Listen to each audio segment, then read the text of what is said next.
metaverso, né? Porque o tema hoje é metaverso e NFTs, e os NFTs entram dentro do metaverso. Então, para quem nunca ouviu falar disso, como é que vocês definiriam o que é um NFT? Acho que são bens digitais e a terminologia correta é não fungível, daí que vem o nome NFT, token não fungível. Mas isso, em bom português, significa que ele é um bem que ele não é equiparável a outro, como, por exemplo, uma moeda, tipo o Bitcoin, na qual um Bitcoin equivale a um Bitcoin. No caso dos NFTs, não. Então, é um formato de arquivo que vive nas blockchains, depois a gente pode entrar mais na parte técnica, mas e que permite que esses bens digitais circulem livremente pela internet. Então, as pessoas já tokenizaram arte, já tokenizaram itens dentro de jogos, avatares, certificados de posse digitais e várias outras coisas, e isso é um mercado que representa muitos bilhões de dólares já a essa altura do campeonato e que só vai continuar crescendo. Eu acho que se eu tentasse definir o NFT, eu acho que talvez daria um passo atrás um pouco, né? Explicar que o NFT ele roda num blockchain, né? Que é o blockchain da Ethereum, e que ele é um padrão, um tipo de token, né? Tipo um tipo de criptomoeda que roda em um outro blockchain, né? Então, assim como o Felipe comentou, né? Ele tem algumas propriedades diferentes do que tem, por exemplo, outros tipos de tokens, mas basicamente é como se fosse uma criptomoeda que roda dentro de um blockchain.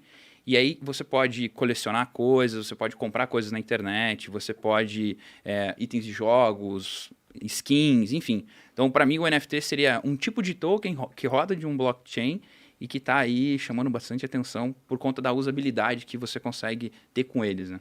Quando que esse negócio começou a ser feito? Que criaram o primeiro NFT, assim? Porque agora tá muito no hype, né? Todo mundo tá falando. Até pessoas que muitas vezes nem entendem o que é uma criptomoeda, mas você pergunta de NFT, o cara sabe o que é a arte digital, né? Tem um pessoal fazendo dinheiro com isso. Eu ia falar que a primeira vez que eu ouvi, óbvio, foi em casa, você falando. Aí depois, a primeira vez que eu ouvi fora de casa, foi no rádio. A mulher tentando explicar o que era o NFT, que um cara tinha vendido uma arte dele por NFT. Ela, é como se fosse uma imagem que não é o print, ela falava, né? Aí eu falei, acho que não tá dando pra entender direito.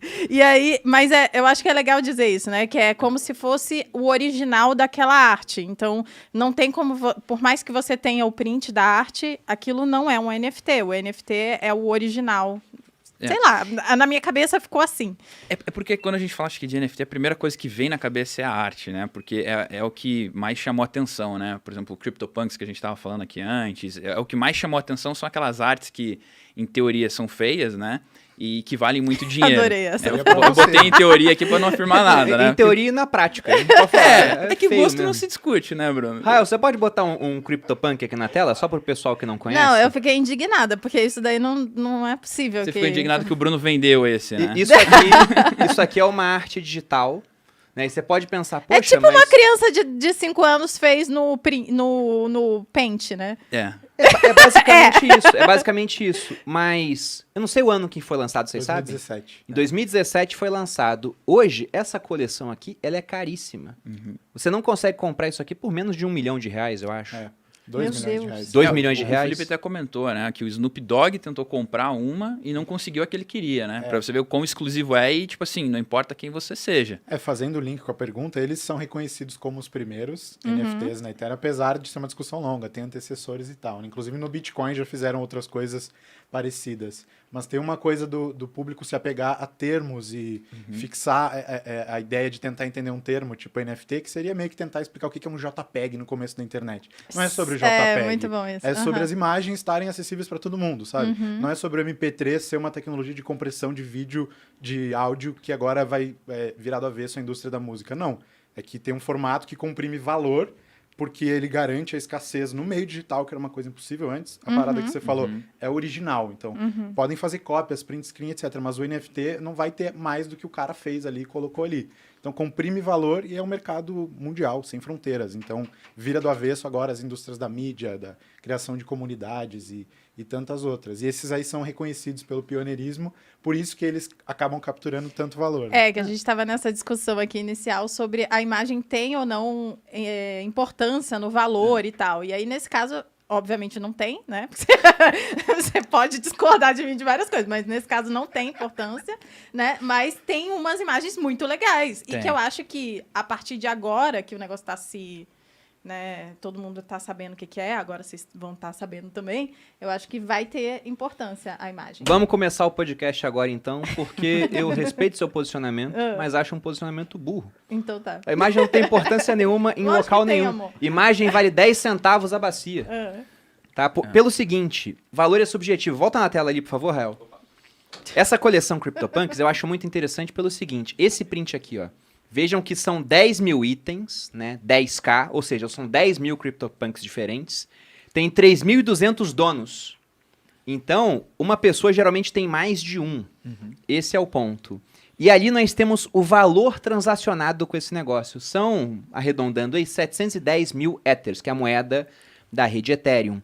Um Ether hoje está uns $4.500. Então, fazendo 710 mil vezes $4.500, essa coleção teria movimentado, pelo valor de hoje, né? Porque como começou a movimentar lá atrás, o Ether era mais barato, mas seria o equivalente a 3,2 bilhões de dólares. Faz vezes 5,50 aí, os CryptoPunks podem tirar o Brasil da crise, digamos assim. Não tô brincando, chega a 17,5 bilhões, mas com imagens que você vê que, poxa, não é aquilo que você espera da arte, né? Só que arte é muito subjetivo. É subjetivo. Valor é subjetivo. Mas o que levaria uma pessoa a pagar 2 milhões num desenho desses? E não só nesses, né? Porque tem vários outros aí que foram lançados recentemente, batendo preços incríveis também. Mas se a gente fizer uma analogia talvez com o próprio Bitcoin, o que leva as pessoas a pagarem 60, 70 mil dólares em um Bitcoin? Escassez. Né? E tem as suas propriedades, assim como o NFT tem suas propriedades, né? Se o valor do Bitcoin realmente é esse, a gente também não consegue afirmar é ou não é. Né? Quanto estão querendo pagar por algo que alguém está querendo vender naquele momento. São né? propriedades tão meméticas quanto, né? Tem Exato. teoristas de história monetária, acho que o Nick Szabo fala isso, que toda commodity que foi monetizada ao longo do tempo começou como um colecionável. Depois que virou meio de troca, virou store of value e depois unidade de conta. Desde as conchas lá atrás. Então, a galera fala que os CryptoPunks são o Bitcoin dos NFTs, né? Porque todos os NFTs subsequentes meio que trazem mais valor pro original. Meio que como todas as criptomoedas subsequentes catalisam um pouco de valor para a revolução por trás do Bitcoin também. E tem aquela parte também qual é o valor de você pertencer a algo, né? Quanto que vale o pertencimento a alguma coisa? Então, às vezes, o valor por detrás disso é muito maior do que simplesmente só a foto. Talvez para a maioria das pessoas não faça sentido ter um print, vamos assim dizer, né? Com a tela pixelizada. Mas talvez para um grupo específico de pessoa, você seja o cara. E para aquele grupo específico, para você é o que importa, né? É o status, né? É o status. É o status para um grupo específico, né? Então, eu acho que até eu assisti a live de vocês e eu lembro que o Bruno fala uma hora que ele falou, imagina se fosse fazer uma festa só com os holders de CryptoPunks. Cara, quem que não queria estar numa festa dessa? Imagine quem não comprou, networking que você não poderia fazer lá dentro. Às vezes a pessoa vê valor nisso, né? Eles fizeram isso com os CryptoPunks? Oficialmente com os punks ainda não. Porque já é mais descentralizado os punks, os criadores se envolvem menos. Mas no caso dos Bored Apes, que é outra coleção mais moderna e que cresceu mais rápido até que os CryptoPunks, porque nasceu no hype agora, sim, eles fizeram, tem uma empresa por trás, a Yuga Labs, e agora teve uma semana de eventos em Nova York, teve festa em cruzeiro, festa em balada, só para quem tinha um Bored Ape. E tinha gente que comprava máscara. O passaporte do evento. Quando que lançaram Bored Ape? Foi começo desse ano, maio, abril desse ano. O que é Bored Ape? Bored Ape é uma coleção tipo a do CryptoPunk. O desenho é mais legal. É tipo aquele do tigre que eu mostrei. De macacos. Você consegue botar na tela aí pro pessoal ver, Rael? Busca aí Bored Ape, pro pessoal ver o que é. Eduardo, dá uma mão aí pro Rael. E nesse Bored Ape, eles lançaram há pouco tempo. Tem o quê? Uns 6 meses? 6 meses. 6 meses. É do macaco. E hoje, o preço mínimo de um Bored Ape é de 32 Ethers. E eles já movimentaram, lembrando, um Ether é $4.500, né? Façam a conta aí pra ver o quanto dá isso. E já movimentaram 206,5. Então, Isso aqui é um Bored Ape. Esse eu acho legalzinho. Aí você pagaria 600 mil reais? Se me desse, eu falo, pô, legal. Se te desse, ia ser legal.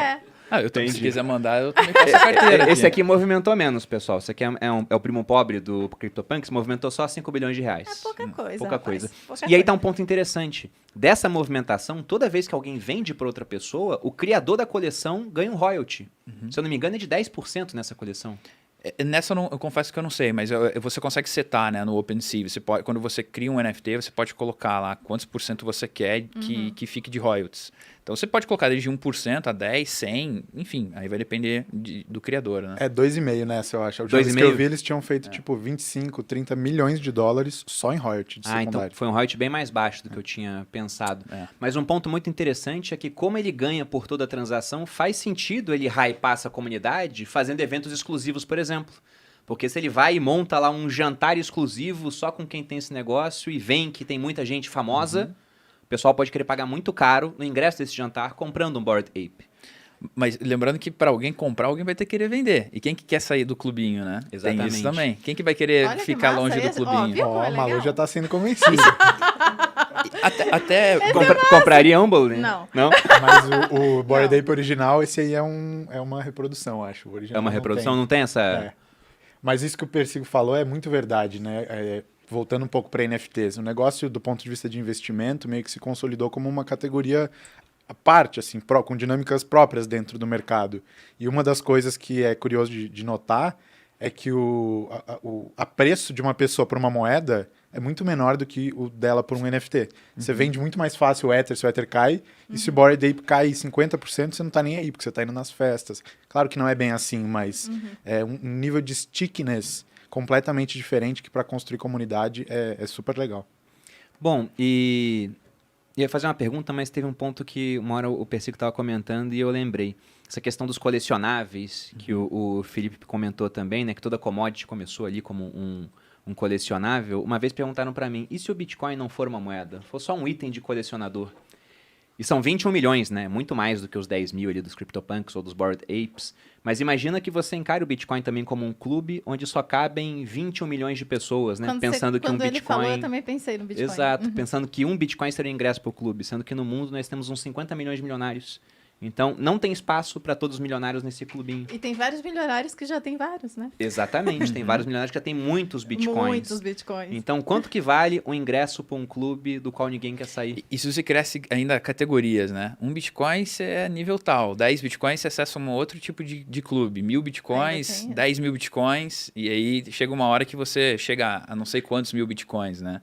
Eu lembro que na Consensus, que é uma das feiras mais conhecidas lá em Nova York de cripto, eles faziam festas assim, e você tinha que comprovar que você tinha Bitcoin para poder participar de algumas festas, né?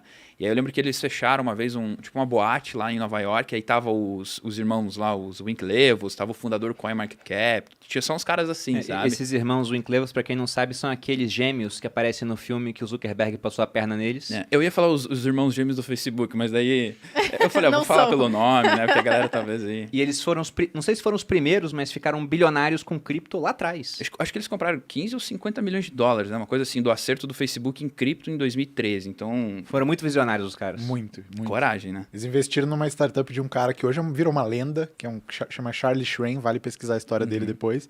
Foi preso, o escambau. E, Primeira enfim, corretora da... Bit ele tinha uma corretora...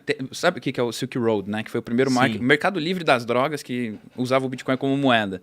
E ele era o cara que dava liquidez pra corretora. Tipo, ele tinha uma corretora que dava liquidez pra esse marketplace. E aí se ferrou, ficou presa, foi solto até. foi uma Tem um trabalho desventura legal isso. no Instagram, ele fala bastante de cripto e uns podcasts. Ele é uma lenda, o cara é uma lenda mesmo. Ele foi a primeira grande exchange, assim, o primeiro grande on-ramp para comprar Bitcoin, mais do que... Claro que ele se ferrou por causa do negócio do Silk Road. Mas a gente falou do Facebook, o autor que escreveu o livro que virou o filme do Facebook, escreveu depois um outro livro, agora faz pouco tempo, que chama Bitcoin Billionaires, que é a história dos gêmeos e de como eles pegaram o dinheiro do acerto com o Facebook, compraram Bitcoin, viraram bilionários, se ferraram em várias histórias, como quando eles investiram nessa empresa, mas isso foi minúsculo perto do upside que eles tiveram com o Bitcoin, eles viraram bilionários. E tem uma das maiores corretoras do mundo lá também, né? Sim. Que é a Gemini